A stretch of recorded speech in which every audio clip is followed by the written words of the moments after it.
ফ্রাইডের একটা ব্লগ নিয়ে তোমাদের সাথে হাজির হলাম। কেমন আছো তোমরা সবাই? আই হোপ তোমরা সবাই অনেক অনেক ভালো আছো। আমি আলহামদুলিল্লাহ সবার দয়ায় অনেক অনেক ভালো আছি। সবার দিনকাল কেমন চলতেছে আর কে কোথা থেকে আমার ব্লগ দেখতেছো এটা কিন্তু অবশ্যই জানাবা। ফ্রাইডে যখন আসতো তখনই মনে হতো যে এইটা হচ্ছে অফ ডে আর ফ্রাইডেতে কোথাও হ্যাং আউটের জন্য যাব, বাট এখন তা একদমই হয় না। ফ্রাইডেতে আসলে আমার ফ্রাইডে হয় না এখন।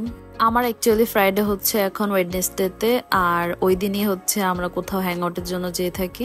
লাইফ অ্যাকচুয়ালি আস্তে আস্তে কি পরিমাণ চেঞ্জ হয়ে যায় ভাবতে অবাক লাগে। লাইফ চেঞ্জ হোক আর যাই হোক, খাবার দাবার কিন্তু কখনোই চেঞ্জ হয় না। এভরিডে খাবার দাবার তো খেতেই হয়, শুধু চেঞ্জ হয় যে আজকে এটা খাইছি কালকে এটা খাওয়া যাবে না, আজকে হচ্ছে আরেকটা খাবো।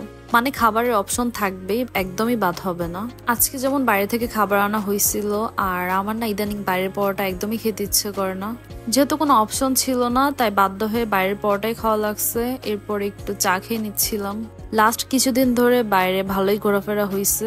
আমার সবকিছু একদম এলোমেলো হয়ে গেছে। মানে আমি একটা কোনো কিছুর জন্য কোথাও গেলে আমি একদম সবকিছু উল্টাপাল্টা করে ফেলি। আর কয়েকদিন যাবত তো বাইরে বেশি ঘোরাফেরা হচ্ছে, সো অনেক বেশি উল্টাপাল্টা হয়ে গেছে জিনিসপত্র। আর সবচেয়ে বেশি যেটা অগোছানো হয়েছে সেটা হচ্ছে আমার হিজাবের ড্রয়ারটা। এই ড্রয়ারের যে কি অবস্থা, আমি তো মনে হয় যে কবে এই ড্রয়ার লাস্ট গুছাইছি একদমই খেয়াল নাই। যেটা লাগছে শুধু বের করছি আর ওইভাবেই ভরে রাখছি, কোনো ভাঁজ করি নাই। হিজাবগুলো একদমই বাজে অবস্থা হয়ে গেছে, তো আজকে ফাইনালি এগুলাকে একটু ভাঁজ করব। আর আমার হিজাবগুলো সবচেয়ে বেশি নষ্ট হয়ে যায় ভাঁজ করার পর। এগুলাকে নিয়েও একটা পদ্ধতি বের করতে হবে যাতে সুন্দর করে থাকে। তোমাদের কাছে যদি কোনো ওয়ে থাকে আমাকে প্লিজ জানাবা। অনেকক্ষণ ধরে আমি হিজাব গোছানোর পর চলে আসলাম একটু শাওয়ারে। আমার মনে হয় শাওয়ার নেওয়ার পর আমি একদমই রিল্যাক্স, এরপর আর কোনো কাজ করতে হয় না। শাওয়ার নেওয়ার পর দেখলাম যে আম্মু রান্না করতেছে, তো আম্মুকে একটু হেল্প করতেছিলাম। আমি দুপুরে খাবার দাবার শেষ করে একটু ঘুমাইছিলাম, আর ঘুম থেকে উঠে হচ্ছে একটু স্ন্যাক্স খাচ্ছিলাম। এই নকশি পিঠাগুলো মামি দিয়ে দিয়েছিল, তো ওগুলা একটু স্ন্যাক্স খাচ্ছিলাম। এরপর আবার একটু চাও খাচ্ছিলাম। চা অ্যাকচুয়ালি এক দুইবার না খেলে মনে হয় যে পেটের ভাত হজম হচ্ছে না। স্ন্যাক্স খেয়ে একটু চাঙ্গা হয়ে তারপর চলে গেলাম একটু কাজ করার জন্য। আবার কোথাও যেতে তো খুবই ভালো লাগে, বাট আসার পর যে কাপড় চোপড় যে কি পরিমাণ জমে ওগুলা দেখলে আর মাথা সহ্য হয় না।